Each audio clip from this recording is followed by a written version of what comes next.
On Capitol Hill, the federal government is no longer facing a shutdown. That's because last night Congress passed a short-term funding bill, but it's only a temporary fix. Washington, D.C. correspondent Hannah Brandt explains.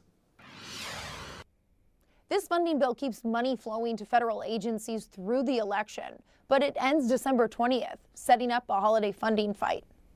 The American people can sleep easier, knowing we have avoided an unnecessary government shutdown. Congress is celebrating after both the House and Senate passed a short-term funding bill known as a continuing resolution. While continuing resolutions are never ideal, none of us like them, it's not a way to run a railroad, it allows Congress to continue serving the American people through the election. House Republicans initially wanted to attach the SAVE Act to the funding bill, a measure that would require proof of citizenship to vote. But they were forced to take it out in order to reach a compromise that could pass. It took much longer than it should have, but because House Republicans finally chose to work with us in the end, Congress is getting the job done. The bill keeps most federal funding at its current levels and adds more money for the Secret Service and the upcoming presidential transition. Nobody got everything they wanted, but we all thought, again, more money for the Secret Service, making sure there's enough money for transition, but let's leave everything else pretty much alone. Not everyone is happy. What are we doing?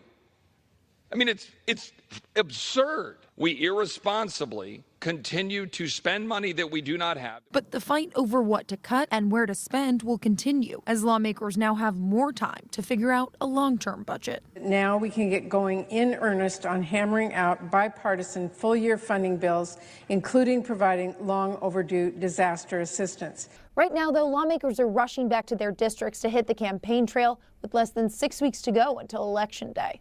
In Washington, I'm Hannah Brandt.